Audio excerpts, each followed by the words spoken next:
എല്ലാ ഉദ്യോഗാർത്ഥി സുഹൃത്തുക്കൾക്കും PSC എഡിഡോസിൻ്റെ മറ്റൊരു വീഡിയോയിലേക്ക് സ്വാഗതം. ഈ ആഴ്ചത്തെ ഏറ്റവും പ്രധാന വാർത്തകൾ നിങ്ങളിലേക്ക് എത്തിക്കുക എന്നതാണ് ഈ വീഡിയോയുടെ ഉദ്ദേശം. അതിലാദ്യം തന്നെ നിയമന ശുപാർശ ഏതിലേക്ക് പോയി, ഏറ്റവും പ്രധാനമായി പോയിരിക്കുന്ന തസ്തികകൾ ഏത് എന്ന് നമുക്ക് പരിശോധിക്കാം. ആദ്യത്തേത്, ഏറ്റവും കൂടുതൽ നിയമന ശുപാർശ ഈ ആഴ്ച പോയിരിക്കുന്നത് കമ്പനി കോർപ്പറേഷൻ LGS പോസ്റ്റിലേക്കാണ്. 123ഓളം പേർക്കാണ് ഈ ഒരു പോസ്റ്റിലേക്ക് കഴിഞ്ഞ ആഴ്ച നിയമന ശുപാർശ ലഭിച്ചത്. അതിൻ്റെ ആ ഒരു വീഡിയോ നമ്മൾ ചെയ്തിട്ടുണ്ടായിരുന്നു. അതിനുശേഷം ആ ഒരു കൃത്യമായ അഡ്വൈസ് ചാർട്ട് PSC സൈറ്റിൽ അപ്ഡേറ്റ് ആവുകയും ചെയ്തിട്ടുണ്ട്. അതുപ്രകാരം ഏറ്റവും അവസാനം നടന്ന 123 അഡ്വൈസ് കൂടിയാകുമ്പോൾ ഏകദേശം നിയമന നില ഓപ്പൺ മെറിറ്റ് 1099 എത്തുന്നു. ടോട്ടൽ അഡ്വൈസുകളുടെ എണ്ണം 1404 ആകുന്നു. ഏകദേശം 1500 അടുക്കുന്നു നിയമന നില. അതിൽ തന്നെ 123ഓളം 102ഓളം NJDയും 23ഓളം ഫ്രഷ് ഒഴിവിലേക്കുമായിരുന്നു നിയമനം. അതിൻ്റെ കൂടുതൽ വിശദാംശങ്ങൾ നമ്മൾ ആ ചെയ്ത വീഡിയോയിൽ കൃത്യമായും ഇനി കമ്പനി ബോർഡ് LGSൻ്റെ ഭാവിയെ പറ്റിയും എന്തായിരിക്കും ഇനി പ്രത്യക്ഷത്തിൽ റിപ്പോർട്ട് ചെയ്യാൻ സാധ്യതയുള്ള ഒഴിവുകൾ, ഇനി ലിസ്റ്റിൻ്റെ മുന്നോട്ട് പോക്ക്, ഇതിനെപ്പറ്റിയുള്ള നമ്മൾ വിശദമായൊരു വീഡിയോ ഒരു 10 ദിവസം മുന്നേ ചെയ്തിട്ടുണ്ടായിരുന്നു. അതിൽ നിയമനനിലയെ തെറ്റി കൃത്യമായി പരാമർശിക്കുന്നുമുണ്ട്. എന്തായാലും നിയമനനില പരിശോധിക്കാം. ഓപ്പൺ മെറിറ്റ് 1099 മെയിലിൻ്റെ കാര്യത്തിൽ, ഫീമെയിൽ ആണെങ്കിൽ 1091, ഇനി EWS ആണെങ്കിൽ 1101, ഫീമെയിൽ ആണെങ്കിൽ 1095, SC 3366, SC ഫീമെയിൽ 3360, ST സപ്ലിമെൻ്ററിയിലേക്ക് ഇറങ്ങി 53, മെയിൽ ഫീമെയിൽ 50, മുസ്ലിം 1899, ഫീമെയിൽ ആകുമ്പോൾ 1955, LC supplementary 11, female 10, OBC 1183, supply female 1155, അങ്ങനെ പോകുന്നു. ഇതിനകത്ത് നിങ്ങൾ നോക്കാനുള്ളത് ഏറ്റവും കൂടുതൽ ഇപ്പോഴും ഒരു നല്ലൊരു മത്സരം നേരിടുന്ന, ഒരു ചലഞ്ച് നേരിടുന്ന ഈ ഒരു ലിസ്റ്റിൽ തന്നെ ഏറ്റവും അധികം മത്സര വീര്യം കാഴ്ചവെക്കുന്ന ഒരു കാറ്റഗറി അത് ഈഴവ തന്നെയാണ്. ഇപ്പോഴും 1400 ആകെ നിയമന ശുപാർശ എത്തുമ്പോഴും ഓപ്പൺ മെറിറ്റിനുള്ളിൽ തന്നെയാണ് ഈഴവ കാറ്റഗറി എന്നുള്ളത് അവരുടെ നിയമന വീര്യം അല്ലെങ്കിൽ പോരാട്ട വീര്യം കാഴ്ച വയ്ക്കുന്നു, തെളിവാക്കുന്നു. EWS നാളിതുവരെ ഓപ്പൺ കാറ്റഗറിയിലായിരുന്നു. ഏറ്റവും അവസാനത്തെ അഡ്വൈസ് അല്ലെങ്കിൽ അതിന് തൊട്ടുമ്പത്തെ അഡ്വൈസോടുകൂടി ഓപ്പൺ കോമ്പറ്റീഷൻ എന്ന് പുറത്തേക്ക് വരികയും ആ ഒരു റിസർവേഷൻ്റേതായ ഒരു ചെറിയൊരു ആനുകൂല്യമെങ്കിലും കാണിക്കുന്നൊരു സാഹചര്യവും ഉണ്ടാകുന്നുണ്ട്. ഇനി വോക്കോ അസിസ്റ്റൻ്റ് ആണ്. വോക്കോ അസിസ്റ്റൻറ്റിലേക്ക് 19 നിയമനം കൂടി നടക്കുന്ന സാഹചര്യം. ഇത്രയധികം ഒരിക്കലും ഒരു ഉദ്യോഗാർത്ഥികളും പ്രതീക്ഷിച്ചിരുന്നില്ല. കാര്യം കഴിഞ്ഞ വർഷത്തെ അഡ്വൈസിൽ നിന്ന് മാറ്റിവെച്ച ഏകദേശം 36 NJDയിലേക്കാണ് ഈ തസ്തികയിൽ നിന്നും നിയമനം ലഭിക്കുന്ന ഒരു സാഹചര്യം ഉണ്ടാവും എന്നെല്ലാവർക്കും അറിയാവുന്നത്. എന്നാൽ അതിനും അപ്പുറത്തേക്ക് ആ 36 എന്നുള്ളത് 36 നിയമനം തന്നെയാണ് നിലവിൽ, അല്ലെങ്കിൽ 36 ഒഴിവ് തന്നെയാണ് നിലവിലുള്ളത്.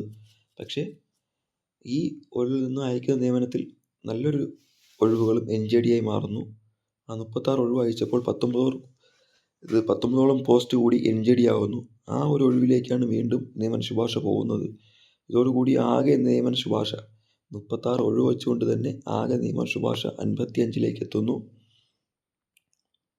ഇതോടുകൂടി നമുക്ക് നിയമന നില മൊത്തം ഒന്ന് പരിശോധിക്കുകയാണെങ്കിൽ ഓപ്പൺ മെറിറ്റിലേക്ക് 31 പേർക്ക് നിയമനം ലഭിക്കുന്നു. ഈഴവ 29, SC സപ്ലിമെൻ്ററി 5 പോകുന്നു, ST സപ്ലിമെൻ്ററി 1 പോകുന്നു, മുസ്ലിം സപ്ലിമെൻ്ററി 3 പോകുന്നു, LC ലാറ്റിൻ കത്തോലിക് സപ്ലിമെൻ്ററി 3 പോകുന്നു, OBC 35. അപ്പോൾ ഏകദേശം നമ്മുടെ കാറ്റഗറി റിസർവേഷൻ കാറ്റഗറിക്ക് കുറച്ച് പേർക്കെങ്കിലും സപ്ലിയിലേക്കൊക്കെ പോകാൻ പറ്റി. എങ്കിലും ഇനി ഈ അഡ്വൈസ് ലഭിച്ച ഈ 19 പേരിൽ എത്രത്തോളം പേർ NJD ആകും അല്ലെങ്കിൽ ഡിലീഷൻ NJD ആകും എന്നത് നമുക്ക് കാത്തിരുന്ന് കാണാം. ഇനിയും ഈ നിയമനില മുന്നോട്ട് പോട്ടെ. ആകപ്പാടെയുള്ള ആ 36 തസ്തികയിൽ ഒരു 100 പേർക്കെങ്കിലും നിയമനം ലഭിക്കുന്ന സാഹചര്യം ഉണ്ടാവട്ടെ. ആവശ്യക്കാരായ ഒരു 100 പേർക്കെങ്കിലും നിയമനം ലഭിക്കുന്ന ഒരു സാഹചര്യം ഉണ്ടാവട്ടെ. ഇനി ഏറ്റവും സുപ്രധാനമായത് ഈ ഇടയ്ക്ക് ഏറ്റവും കൂടുതൽ PSCയുടെ ഭാഗത്തുനിന്നും കോളിളക്കം സൃഷ്ടിച്ചൊരു വിഷയമായിരുന്നു ഈ ഒരു ഡിലീഷൻ ആൻസർ ചേഞ്ച് സംബന്ധിച്ചത്. വരും കാലങ്ങളിൽ ഏറ്റവും കൂടുതൽ കോളിളക്കം ഉണ്ടാക്കാൻ പോകുന്നൊരു വിഷയം തന്നെയാണത്. കാര്യം ഇനി ഒരു മാസം അല്ലെങ്കിൽ ഒരു 10-20 ദിവസങ്ങൾക്കിപ്പുറം ഒരു ആൻസർ ഒരു ഫൈനൽ കീയുടെ ഒരു ചാകര തന്നെയാണ് വരാൻ പോകുന്നത്. കാര്യം ഒട്ടനവധി നല്ല പരീക്ഷകൾ നടന്നുകൊണ്ടിരിക്കുന്ന ഒരു കാലഘട്ടമാണിത്. നമ്മൾ എടുത്തു പറയുകയാണെങ്കിൽ ജൂലൈ 27 നടന്ന, അല്ലെങ്കിൽ അതിന് മുന്നേ നടന്ന LPSA, UPSA, അതിനുശേഷം നടന്ന ഈ പറഞ്ഞതുപോലെ നമ്മുടെ LDC, വേരിയസ് ട്രിവാൻഡ്രം, പിന്നെ കാതികോട് LDC, ഇനി 17 നടക്കാൻ പോകുന്ന ഈ പറഞ്ഞ നമ്മുടെ കൊല്ലം, കണ്ണൂർ LDC, അങ്ങനെ ഒട്ടനവധി നല്ല പരീക്ഷ നടക്കുന്ന ഒരു കാലഘട്ടം കൂടിയാണിത്. സമാന്തരമായി ഒരു മാസങ്ങൾക്കിപ്പുറം ഇതിൻ്റെ എല്ലാം ഫൈനൽ കീയും പുറത്തിറങ്ങേണ്ടതാണ്. സ്വാഭാവികമായും ഇപ്പോൾ ഈ സമാന്തരമായ കാലഘട്ടത്തിൽ നടന്നുകൊണ്ടിരിക്കുന്ന PSC ചോദ്യപേപ്പറിൽ ഉണ്ടാകുന്ന ഒരു അനാസ്ഥ, അതാണ് ഇവിടെ ചൂണ്ടിക്കാട്ടുന്നത്. ഇത് ഇനി വരും കാലഘട്ടത്തിൽ ഈ പരീക്ഷകൾ എഴുതിയ LDC, വേരിയസ് പോലുള്ള LPSA, UPSA പോലുള്ള പരീക്ഷ എഴുതിയ ഉദ്യോഗാർത്ഥികളെ എങ്ങനെ ബാധിക്കും എന്നുള്ളത് കണ്ടറിയേണ്ടത് തന്നെയാണ്. കാര്യം 2 മാസത്തിനിടെ PSCയുടെ ഭാഗത്തു നിന്നും ഡിലീറ്റ് ചെയ്യപ്പെടുന്ന ചോദ്യങ്ങളുടെ എണ്ണം എന്ന് പറയുന്നത് 109 ആണ്. 109 ചോദ്യങ്ങൾ ഡിലീറ്റ് ചെയ്യുന്നു. ഉദ്യോഗാർത്ഥിയുടെ കാരണത്താൽ അല്ലാതെ ചോദ്യകർത്താവിൻ്റെ മിസ്റ്റേക്ക് കൊണ്ട് മാത്രം ഡിലീറ്റ് ചെയ്യപ്പെടുന്ന ചോദ്യങ്ങളുടെ എണ്ണം 109. അവിടെയും തീരുന്നില്ല. ഇത് ഡിലീഷൻ്റെ മാത്രം കാര്യം. ഇനി ആൻസർ ചേഞ്ചിലൂടെ റദ്ദാക്കപ്പെട്ട അല്ലെങ്കിൽ ആൻസർ മാറി വന്ന ചോദ്യങ്ങളുടെ എണ്ണം 32. അങ്ങനെ ഏകദേശം 141ഓളം ചോദ്യങ്ങൾ പരീക്ഷ എഴുതി അത്യാവശ്യം നല്ല മാർക്ക് സ്കോർ ചെയ്ത് ഉറപ്പായും ജോലി ഉറപ്പിച്ചിരിക്കുന്ന ഉദ്യോഗാർത്ഥിയുടെ നെഞ്ചിലേക്ക് ഇടുത്തി പോലെ വീഴാൻ സാഹചര്യമുള്ള ഒരു കെണിയാണ് ഈ ആൻസർ ചേഞ്ചും ഡിലീഷനും. കാര്യം 141ഓളം ചോദ്യങ്ങളിൽ വ്യത്യാസം വരുന്നു എന്നൊക്കെ പറയുമ്പോൾ, അല്ലെങ്കിൽ ഡിലീഷൻ വരുന്നു എന്നൊക്കെ പറയുമ്പോൾ, ഒരു ഉദ്യോഗാർത്ഥി 1ാം റാങ്കിൽ നിന്ന് ഷോർട്ട് ലിസ്റ്റിൽ പോലും വരാതാവുന്നൊരു സാഹചര്യം വരുത്താവുന്ന ഒരു പ്രകേളിയായി മാറിക്കൊണ്ടിരിക്കുകയാണ് ഈ ആൻസർ കീ ചേഞ്ചും ഡിലീഷനും.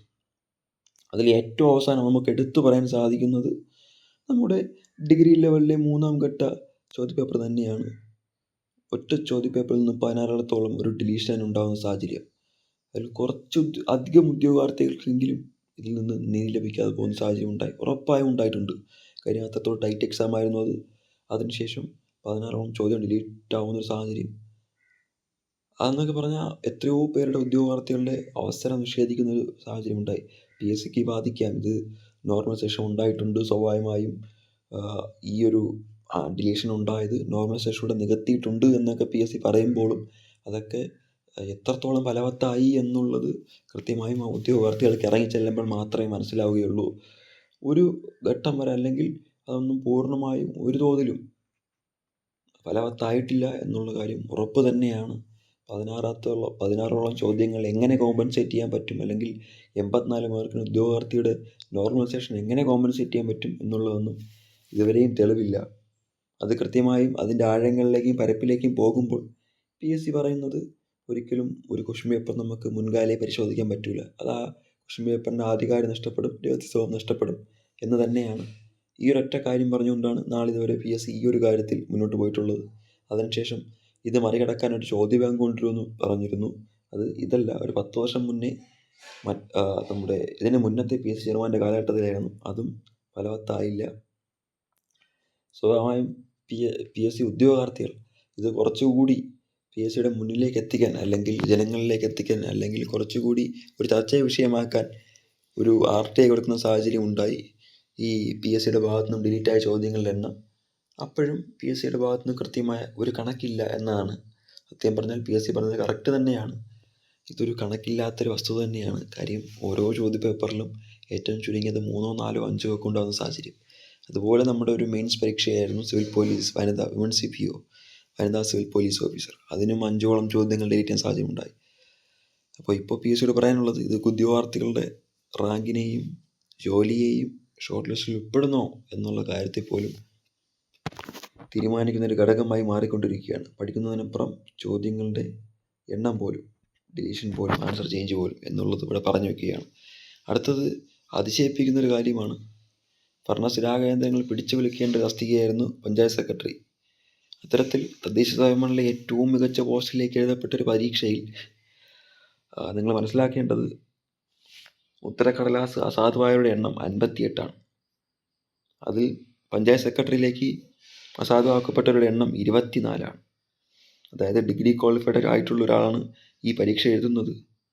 അതിൽ രജിസ്റ്റർ നമ്പർ ബബിൾ ചെയ്യാതെ പോയവരുടെ എണ്ണം 31. അനുവദിച്ച സീറ്റിലിരുന്ന് പരീക്ഷ എഴുതാതെ മറ്റൊരാളുടെ സീറ്റിൽ പോയിരുന്ന് പരീക്ഷ എഴുതിയവരുടെ എണ്ണം 9 പേരാണ്. ഒറ്റ ചോദ്യവും എഴുതാതെ ഇറങ്ങിപ്പോയവരുടെ എണ്ണം 9 പേരാണ്. ബാർകോഡിൽ പടം വരച്ച് കളിച്ചവരുടെ എണ്ണം 8 പേരാണ്. നിരോധിത, അതായത് സ്മാർട്ട് വാച്ച്, നമ്മുടെ ഇയർപോഡ് പോലുള്ള സാധനങ്ങൾ കൊണ്ടുപോകാൻ പാടില്ല, അത്തരത്തിലുള്ള ഉപയോഗിച്ചവരുടെ എണ്ണം ഒരാളാണ്. ഇത്തരത്തിൽ 58ഓളം ഉത്തരക്കടലാസുകൾ അത് അസാധുവാകുന്ന സാഹചര്യം. നിങ്ങൾ മനസ്സിലാക്കാനുള്ളത്, ഒരു ഡിഗ്രി ഹോൾഡറാണ് ഇത്തരത്തിലുള്ള ഭരണകേന്ദ്ര സ്ഥിരാകേന്ദ്രത്തേക്കുള്ള പരീക്ഷകൾ അറ്റൻഡ് ചെയ്യുന്നത്. അവർ അനുവദിച്ച സീറ്റിൽ പോയി പരീക്ഷ എഴുതുന്ന സാഹചര്യമില്ല. അവർ ഈ പറഞ്ഞതുപോലെ ആൻസർ ഷീറ്റിൽ പടം വരച്ച് കളിക്കുന്നു. ഒരു ആൻസർ ഷീറ്റ് പോലും, ഒരു ആൻസർ പോലും ബബിൾ ചെയ്യാതെ ഇറങ്ങി പോകുന്ന സാഹചര്യം.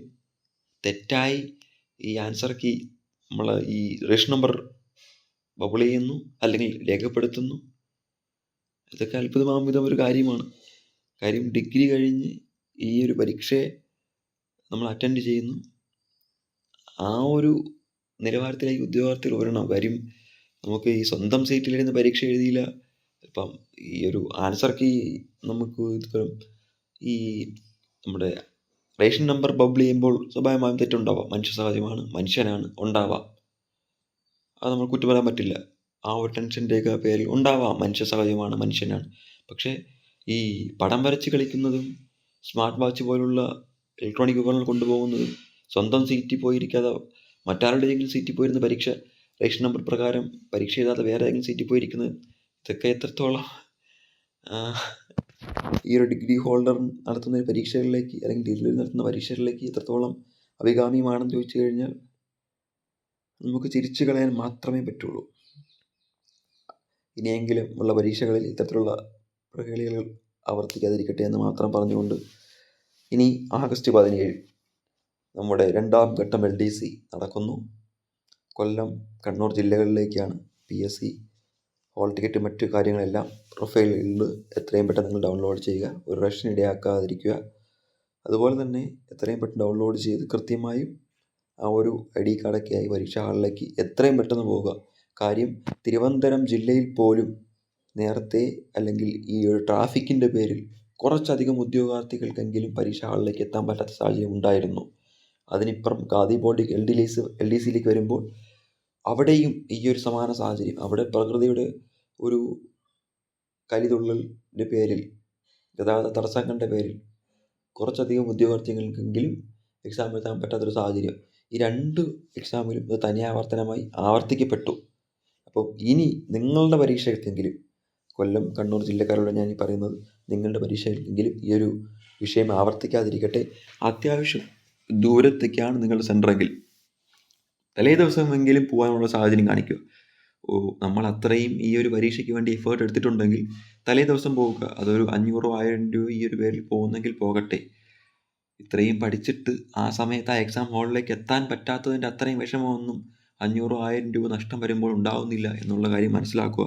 കാര്യം ഒട്ടനവധി ഉദ്യോഗാർത്ഥികളാണ്. ഞാൻ LDCയെ പറ്റി ഒരു വീഡിയോ ചെയ്തിരുന്നു, ട്രിവാൻഡ്രത്തിൻ്റെയും ഖാദി ബോർഡിൻ്റെയും. അതിലെനിക്ക് PM ആയി വന്ന ഒരു നിർദ്ദേശമായിരുന്നു ഇതിനെപ്പറ്റി ഒരു വീഡിയോ ചെയ്യാമോ എന്നുള്ളത്. അതിൻ്റെ താഴെ വന്ന കമൻ്റായിരുന്നു, ഞങ്ങൾക്ക് എഴുതാൻ സാധിച്ചില്ല, ഗതാഗത തടസ്സം മൂലം എഴുതാൻ സാധിച്ചില്ല, ഞങ്ങളുടെ വിഷമങ്ങൾ ആരും കാണുന്നില്ല എന്നുള്ളത്. സത്യം തന്നെയാണ്, അവരുടെ വിഷമങ്ങൾ ആരും കാണുന്നില്ല ഈ ഒരു പരീക്ഷ എഴുതാൻ പറ്റാത്ത ഉദ്യോഗാർത്ഥികൾക്ക്. പക്ഷേ ഇതുവരെ PSCയുടെ ഭാഗത്തുനിന്നും അത്തരത്തിലുള്ള ഒരു നീക്കം ഉണ്ടായിട്ടില്ല എഴുതാൻ പറ്റാത്തവർക്ക് എന്ത് ചെയ്യണമെന്നുള്ളത്. അതുകൊണ്ട് ഇനി നിങ്ങളെങ്കിലും അത്തരത്തിലുള്ള ഒരു തെറ്റുകൾ കാണിക്കുക. തെറ്റല്ല, അവരുടെ ഭാഗത്തുനിന്നുള്ള ഒരിക്കലും ഒരു തെറ്റല്ല. പക്ഷേ അതിനുള്ള സാഹചര്യം ഉണ്ടാക്കാതിരിക്കുക. അതിന് എത്രയും പെട്ടെന്ന്, ദൂരെയാണെന്നുണ്ടെങ്കിൽ തലേന്ന് തന്നെ പോകാൻ ശ്രമിക്കുക. 1000 500 ഒരു പൈസയുടെ പേരിൽ ഒരു ഇനിയിപ്പം ആ സമയത്താവട്ടെ, ആ സമയത്ത് പോകാം എന്നുള്ളൊരു കണക്കാക്കാതിരിക്കുക. ഒരു ജോലിയാണ് വലുത്, 1000 500 ഇപ്പം നോക്കണ്ട, പിന്നീട് നമുക്ക് 1000ങ്ങളും 500കളും നമുക്ക് കൈകളിലേക്ക് എത്തും. അത് മനസ്സിലാക്കുക. ഇനി PSC റീസെൻ്റായി ഷോർട്ട് ലിസ്റ്റ് കുറച്ചധികം പോസ്റ്റിലേക്ക് കഴിഞ്ഞ ആഴ്ച പ്രസ് റിലീസ് ഇവിടെ പുറത്തിറക്കാൻ പ്രസിദ്ധീകരിച്ചിരുന്നു, അല്ലെങ്കിൽ പ്രസ് റിലീസ് പുറത്തിറക്കിയിരുന്നു. അത് ഏറ്റവും കുറച്ച് തസ്തിക CPO ആണ്. വേരിയസ് ബറ്റാലിയനിലേക്കുള്ള CPO പുറത്തിറക്കാൻ PSC തീരുമാനിച്ചിരുന്നു. അതുപോലെ തന്നെ പോലീസ് ഡ്രൈവർ. അപ്പം അതിന് മുന്നത്തെ ആഴ്ച വിമൺ CPO, ഇപ്പോൾ CPO post, women CPO post, police ഡ്രൈവറൊക്കെ തയ്യാറെടുക്കുന്ന ഉദ്യോഗാർത്ഥികൾ കായിക ക്ഷമത കൈവരിക്കുക, കായിക മേഖലയിലേക്ക് ഇറങ്ങുക. എത്രയും പെട്ടെന്ന് തന്നെ കായിക മേഖലയിലേക്ക് ഇറങ്ങി വാമൊക്കെ നടത്തി ഈ പറഞ്ഞതുപോലെ 8 ഐറ്റത്തിൽ ഏകദേശം ഒരു 5 ഐറ്റമൊക്കെ സെറ്റാക്കുന്ന രീതിയിലേക്ക് മാറുക. ഇനി അങ്ങോട്ട് മഴയുടെ സീസണാണ്, മഴയുണ്ടാവും. അപ്പോൾ വളരെ കുറച്ച് സമയം, പരിമിതമായ ദിവസങ്ങൾ മാത്രമേ ഫിസിക്കൽ ലഭിക്കുകയുള്ളൂ. അതുകൂടി പരിഗണിച്ച് എത്രയും പെട്ടെന്ന് ഇറങ്ങി കിട്ടുന്ന സമയങ്ങൾ ഇതിനു വേണ്ടി ചിലവഴിച്ച് ഏറ്റവും ചുരുങ്ങിയത് ഒരു 6 ഐറ്റമെങ്കിലും നിങ്ങളുടെ കൈക്കുള്ളിൽ ഒതുക്കാൻ ശ്രമിക്കുക. അപ്പോൾ ഇതാണ് ഇതുമായി ബന്ധപ്പെട്ട ഏറ്റവും സുപ്രധാന അപ്ഡേഷൻസ് ഈ ആഴ്ചത്തെ. പിന്നെ ഒരു പോസ്റ്റിലേക്ക് കൂടെ പറയാനുള്ളത്, ജല അതോറിറ്റിയിലെ ലാബ് അസിസ്റ്റൻ്റ് പോസ്റ്റിലേക്കുള്ള നമ്മുടെ ഈ ജൂൺ മാസത്തിൽ നടന്നൊരു പോസ്റ്റാണത്. അതിൻ്റെ ഷോർട്ട് ലിസ്റ്റും പ്രസിദ്ധീകരിക്കാൻ തീരുമാനിച്ചു. വാട്ടർ അതോറിറ്റിയിലേക്കാണ്, ലാബ് അസിസ്റ്റൻ്റായാണ്. ഏകദേശം 24ഓളം പോസ്റ്റ് ഒഴിവുകൾ റിപ്പോർട്ട് ചെയ്തിട്ടുണ്ടായിരുന്നൊരു തസ്തികയായിരുന്നു അത്. ഇനി വരും ദിവസങ്ങൾ പോസ്റ്റിൻ്റെ എണ്ണം കൂടും, ഒഴിവിൻ്റെ എണ്ണം കൂടും. ഉറപ്പായും അത്യാവശ്യം മാർക്കൊക്കെ ഉണ്ടെങ്കിൽ നിങ്ങൾക്ക് ആ ഒരു ജോലിയിലേക്ക് പ്രതീക്ഷിക്കാം. അപ്പോൾ ഇതുമായി ബന്ധപ്പെട്ട ഈ ആഴ്ചത്തെ ഏറ്റവും പ്രധാന അപ്ഡേഷനുകൾ നിങ്ങളിലേക്ക് എത്തിച്ചിട്ടുണ്ട്. അപ്പോൾ എല്ലാവർക്കും അടുത്തൊരു വീഡിയോയിൽ കാണുന്നവരെ ഒരു ശുഭദിനം നേരുന്നു.